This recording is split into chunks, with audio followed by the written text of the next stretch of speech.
Hey, how's it going, guys? Ramon here. Welcome back to the channel and a new episode. Recently, I stumbled across this video on YouTube. The algorithm brought me here. It was a trans-Pacific journey.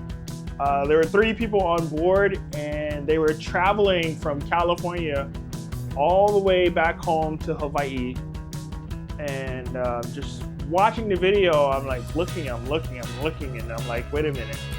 I know that guy. Lo and behold, it was Miyashiro. So if you guys don't know who Miyashiro is, he's a super talented surfer, artist, board shaper. I mean, Chris does so many things, it's hard for me to keep up, but super talented guy. So a few weeks ago, as you know, we had a meetup over at Patagonia, the board swap meet. I'm sitting there, I'm talking to someone else, lo and behold, Miyashiro shows up. So we got to talking and sat him down. I was like, hey, do you have 10 minutes? We can sit down and talk about your journey. And I let him know, like, hey, dude, I literally stumbled across your video. The YouTube algorithm brought it up and I happened to see you there. I'm like, wait a minute, this is so cool. I know this guy. So I was able to get in a quick 10-minute interview with Chris to learn more about his journey. And so I want to share it with you guys because he is also a super talented surfer. But more importantly, I just want to raise some awareness of things happening within the local community that really isn't getting a lot of attention. And I think it should. So he did this. This was a 26-day, 2,700 nautical mile journey from California aboard a 26-foot ʻAʻā. And so I just had some questions about, like, this was also one of the big things is this was unsupported, so they had no support whatsoever. It was just him, his girlfriend, and he said a good friend of his traveling, just the 3 of them out in the mighty ocean. So I don't know too much about sailing. I've always been fascinated about, being able to experience it. I've always wanted to one day be a part of the one of the volunteers with the Hopulea. And so we got to talking. Some questions I had was things like provisions. What did you guys do about provisions? How did you ration water, food, so on and so forth? So really interesting interview. Without giving it too much away, I'm gonna play the interview next. And I'm also gonna place a link in the comments so you guys can head over to Chris's YouTube channel. If you are a surfing fan, if you want to learn more about native Hawaiian culture, seafaring, just more about people of Oceania, Pacific, Polynesia, just the entire Pacific, not just Polynesia, Micronesia, Melanesia. To me, I don't like the division. I feel like everyone's connected and those names just cause division within communities that are part of Oceania. So I'm going to link the video down so you guys can check out more of his journey. Please give him a follow and just watch this video. This is so cool to see the 3 of them be able to complete this big feat unassisted, no support. This is a open hull. The top is open hull, so there's like no protection from the elements whatsoever. So that's what makes this journey different from anyone else you normally see in like a traditional monohull sailboat or a catamaran. So without further ado, I'm going to place the video. As always, if you guys haven't already, please like and subscribe to the channel to stay up to date with all things surf on the island of Oahu. This weekend, Saturday, Sunday, kicks off the start of the Sunset Pro, which is a QS series. I think it's for 1,000 points, so there's going to be a ton of people out.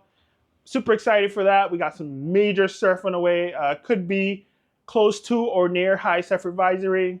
So super excited weekend ahead, but further ado, let's go ahead and tune into the video. Yeah, so we started in Mission Bay, California, and had our eyes sighted on the southwest and made our way home. Yeah, so we have a canoe. It's a Wharram designed pahi canoe, double hull canoe, Kaulua. And it was just laying in this uncle's backyard in California, and he was working on it, and it was kind of a dream that kind of slipped under him, and we decided to purchase it from him and get the dream going, and eventually turned it to get it in the water, and then lashed it together, rigged it all up, learned how to sail it, and then yeah, 1 year later set in across the Pacific, and yeah, it was a journey of a lifetime for sure. Yeah. So it was 23 days and 22 nights, and we started from the West Coast, and we kind of headed a little bit northwest to counteract the onshore wind and get our tack up north, and then eventually, like right before the North Pacific high, we started turning downwind, and we went pretty much downwind the whole way back home, and just had our eyes sighted on the certain stars that we needed, and home eventually popped up on the horizon 3 weeks later. Wow. So basically using a star map and awesome. Yeah, just memorize all the stars you needed to have behind you and in front of you and everywhere. And yeah, just use that as your compass every night. But the funny thing is, we actually didn't see the stars till like maybe the last week. So for a lot of it, it was just like, you know, intuition, following the wind and the swell, checking our coordinates, and just making sure we're headed in the right direction. And your little pie area becomes smaller closer you get. So.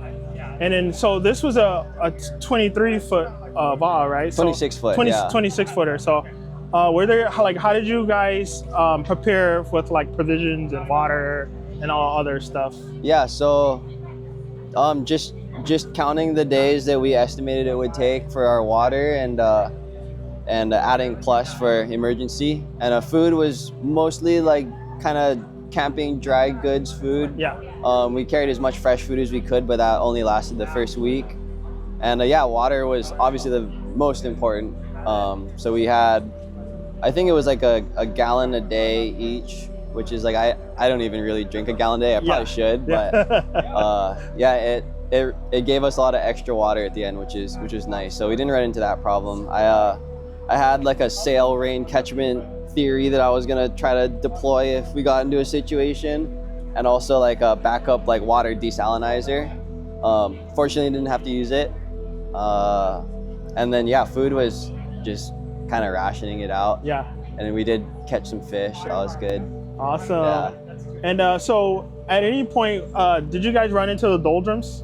No, so the doldrums are the intertropic convergence zone. That's beneath Hawaii. Beneath Hawaii. Yeah, so that's on the equator. But there is a North Pacific high, which creates, you know, the trade winds and everything we know of. And that's kind of more off the latitude of like Oregon. So we were like just beneath it as we were like making our way off the coast, and yeah, just avoiding getting close to that thing, because you get close to that, it's a bummer. Yeah, we experienced like 2 or 3 days of high pressure, and that was enough to be like, all right, we're out of here, headed to the wind. Cool. So, and then tell us about the moment where you guys saw Hawaii, or you saw evidence of land. Like, yeah, I mean, I always say that like no matter how salty of a sailor you are, the sight of land or the evidence of land popping up on the horizon will just bring you to your knees. It's an emotional experience. And I remember maybe 2 or 3 days before we actually physically saw the island, you notice these papali clouds. So papali is like a hat.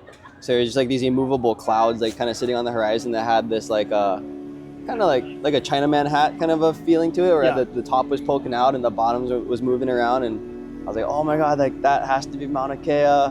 Then you see the other one, you're like, oh, it's Haleakala. And then, you know, just like 2 days would pass by, and the trade wind clouds would blow by, and these clouds would just be like kind of shifting around the top of these huge mountains. And then yeah, you just, at that point, you just make sure that those clouds stay there and that the birds are flying towards it at sundown. And yeah, it was an emotional experience for sure. And then you see the glow of Honolulu, and then we saw the glow of Kahului as we got closer, and then yeah, that becomes your bright star from then on forward. It's like home is just twinkling out there on the horizon. And then yeah, obviously the first thing we saw was the ko'olaus popping out, just as the old stories say, it's like a backbone of a lizard, and you just see it coming out of the ground, out of the ocean. And yeah, it was incredible. Especially like you can always smell land too. Really? Like when you're away from Earth that long, you can smell like the fragrance of soil. Oh yeah. And in some situations, like if it's a big city, you know, you can smell like stuff burning. So that's always, it's just like one sense after the other. It's like visual, well, it's intuition, then visual, then smell, and then you're home, and you're hugging people. And yeah, it was a great experience. Awesome. Yeah, I saw the video, the moment where you guys were coming into K-Bay and other canoes met you all, and that was really so inspirational. And so if we, of course I want to link to this video, and where can we see the video on social media, and where can we follow you? Yeah, so we have our Instagram. My girlfriend and I have this Instagram called Ethnomads. It's that's on Instagram, and then the YouTube is just under my name, Miyashiro. And I had like 7 episodes I put up, just like straight raw iPhone footage, which is where you came along. Yeah. And yeah, I just put it out there for personal memories. Just I know I'm gonna look back on it in like 20 years and be like, wow. Yeah. But it's available to watch. Just if you're curious to see what life looks like in the modern world. Cool. Yeah, no escort, just out there floating, depending on nature. Yeah. Cool. Yeah. Awesome. Thanks, Chris. Thank you for sharing your story and your journey. And also, I look forward to being able to share your journey with a lot of my viewers. So thank you for your time, and we'll catch up with you later. Mahalo. Hey, appreciate it. Hey guys, Ramon here. Thank you all for tuning in to today's video. Hit that subscribe button and notification bell to stay up to date with what's happening here on Oahu. If you would like to watch more videos, check out our playlist. And last but not least, consider becoming a member of the O'ahu Surf Films Ohana.